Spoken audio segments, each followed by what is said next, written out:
आप सभी को मेरा नमस्कार। दोस्तों, पिछले काफ़ी टाइम से जब से एलआईसी असिस्टेंट के नोटिफिकेशन की न्यूज़ आई है, तब से हमारे पास काफ़ी सारे कमेंट आते हैं कि सर असिस्टेंट का नोटिफिकेशन कब आएगा। ये बोला जा रहा है कि इसका जनवरी में पेपर होगा, कहीं पे बोला जा रहा है कि फरवरी के अंदर पेपर होगा। तो देखो, कोई भी इंसान जब न्यूज़ देता है तो उसको किसी सोर्स से पता पड़ता है, जब ही वो बताता है। अगर अब एग्ज़ाम नहीं हो रहा है या नोटिफिकेशन नहीं आ रहा है तो इसमें उस इंसान की गलती नहीं है। उल्टा मैं आपको बोलना चाहूँगा कि ये चीज़ अच्छी है कि अगर पहले से आपको कहीं से खबर लग जाती है कि नोटिफिकेशन आ रहा है तो आप अपनी प्रिपरेशन जो है वो और तेज़ी से स्टार्ट कर सकते हो। क्योंकि पिछली बार हमने L I C double A के केस में भी देखा था कि नोटिफिकेशन आने के बाद आपके पास टाइमिंग बहुत कम रहती है, और खास करके जब ये इंश्योरेंस सेक्टर के जब एग्ज़ाम्स आते हैं तो उसमें वो प्रिपरेशन का टाइम बहुत कम देते हैं। आकाश सर को लेके काफ़ी सारे बच्चे हमारे चैनल पे भी नेगेटिव कमेंट करते हैं कि सर उन्होंने बोला है नोटिफिकेशन आया ही नहीं, हमने तो कोर्स खरीद लिया, प्रिपरेशन कर ली। तो जैसा कि मैंने बताया कि कोई भी इंसान जब न्यूज़ देता है तो उसके पास कोई सोर्स होता है, उसके बाद ही वो न्यूज़ देता है, और वो बहुत ही उनका नाम है, उनकी 90% न्यूज़ जो है वो सच जाती है। हमने L I C double A के टाइम भी देखा है। इस वीडियो के अंदर मैं आपको ये बताऊंगा कि एल आई सी की वैकेंसीज जो है वो हर साल क्यों नहीं आती है, और बैंकिंग के अंदर I B P S S B I की वैकेंसीज हर साल क्यों आती है। देखो, सबसे मेन कारण तो ये है कि एल आई सी के अंदर क्या होता है, इतनी ज़्यादा वैकेंसीज की रिक्वायरमेंट नहीं रहती है हर साल जितनी बैंकिंग के अंदर रहती है। क्योंकि बैंकिंग के अंदर आए दिन ब्रांचेस के अंदर स्टाफ की ज़रूरत पड़ती है। बैंकिंग की ब्रांचेस इंटीरियर रूरल एरिया में भी रहती है। एक एक रीजनल ऑफिस में बैंकिंग की एक बैंक की 60 से 70 ब्रांचेस रहती है।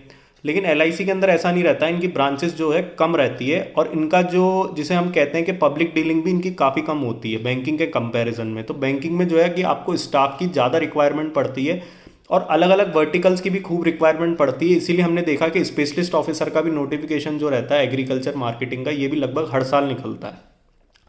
लेकिन यही एक कारण नहीं है कि नोटिफिकेशन इनका हर साल आता है। इसका दूसरा कारण ये भी है कि बैंकिंग के अंदर हम पिछले 5 6 साल से बहुत ज़्यादा ट्रेंड देखने में आ रहा है कि जो बच्चे बैंकिंग में सेलेक्ट होते हैं तो ड्रॉप आउट रेशियो जो है वो बैंकिंग का बहुत ज़्यादा है।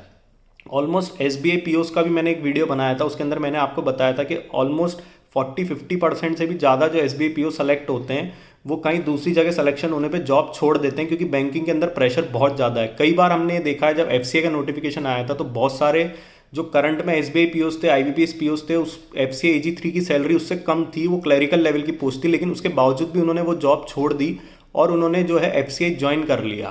क्योंकि बैंकिंग के अंदर जो है वो ड्रॉप आउट रेशियो बहुत ज़्यादा है, प्रेशर के कारण, ट्रांसफ़र पॉलिसीज़ के कारण। इंटीरियर एरिया में काफ़ी ज़रूरत पड़ती है उनका, आपका भारत में कहीं भी ट्रांसफ़र हो सकता है। साउथ के रीजन से ऑफिसर्स थोड़ा कम सेलेक्ट होकर आते हैं, तो नॉर्थ वाले बच्चे जो सेलेक्ट होते हैं उनको साउथ में पोस्टिंग के ज़्यादा चांसेस रहते हैं। तो इसलिए भी वो लोग जब जैसे ही दूसरी जगह सिलेक्शन होता है वो जॉब छोड़ देते हैं। और कई बार हमने देखा है कि सिलेक्शन होने के बाद जितनी मेहनत बच्चा पहले नहीं कर रहा होता है दूसरे एग्जाम के लिए, उससे ज़्यादा करने लग जाता है, क्योंकि उसको किसी भी हालत में वहाँ से निकलना होता है। थोड़ा सा एनवायरनमेंट और वर्क कल्चर ये 5 डे वीक बैंकिंग में अभी तक नहीं हुआ है, तो इन सब चीज़ें का कारण रहता है कि बैंकिंग के अंदर ड्रॉप आउट रेशियो बहुत ज़्यादा है। लेकिन एल आई सी के अंदर जैसा कि हम देखते हैं कि drop out ratio L I C के अंदर या दूसरी जो भी रेगुलेटरी बॉडीज़ और इंश्योरेंस सेक्टर हो गया या एफ सी ए वगैरह हो गया, इनके अंदर ड्रॉप आउट रेशियो काफ़ी कम रहता है। इसलिए इनकी वैकेंसीज हर साल नहीं आती, कभी कभी अपॉर्चुनिटी क्रिएट होती है इनकी वैकेंसीज़ की, उसी के अंदर आप सिलेक्शन ले सकते हो। करना आपको क्या है कि आप अपनी तैयारी बैंकिंग की कंटिन्यू रखें, और इस बीच में जब आप अपनी तैयारी कर रहे होते हैं उस बीच में अगर एफ सी आई का, एल आई सी का या एन आई ए सी एल का अभी नोटिफिकेशन आया था, इस तरह का अगर कोई नोटिफिकेशन आ जाता है तो थोड़ा बहुत उसके अंदर पैटर्न में थोड़ा चेंज होता है, तो अपनी तैयारी को थोड़ा और पुश करें और उस अपॉर्चुनिटी को ग्रैब करने की कोशिश करें और वहाँ पे सिलेक्शन लेने की कोशिश करें। अगर आप केवल उसी एग्जाम की तैयारी करोगे कि यार मेरे को तो एल आई सी के अंदर डबल ए बनना है, पता पड़ा 3 साल 4 साल में डबल ए आया ही नहीं, तो ऐसे आपका कहीं सिलेक्शन नहीं हो पाएगा।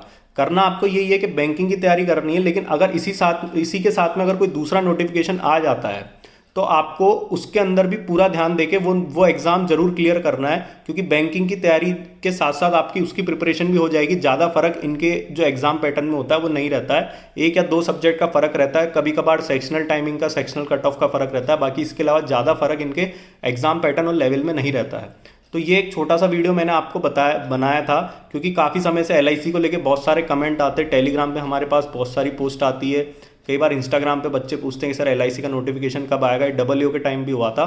तो ये एक इन्फॉर्मेशन से रिलेटेड मैंने एक वीडियो बनाया था कि एल आई सी के अंदर ऐसा क्यों होता है कि हर साल वैकेंसीज नहीं आती है, और अगर वैकेंसीज नहीं भी आ रही है तो भी आपको तैयारी जो है वो अपनी बैंकिंग की कंटिन्यू रखनी है, और जैसे ही एल आई सी का नोटिफिकेशन आता है तो आपको अपनी तैयारी को पुश करना है। तो दोस्तों कैसा लगा आपको हमारा वीडियो? अगर इससे रिलेटेड और कोई डाउट है तो नीचे कमेंट बॉक्स में टाइप करें और हमारी चैनल को लाइक शेयर सब्सक्राइब करें। आप लोग का बहुत बहुत धन्यवाद।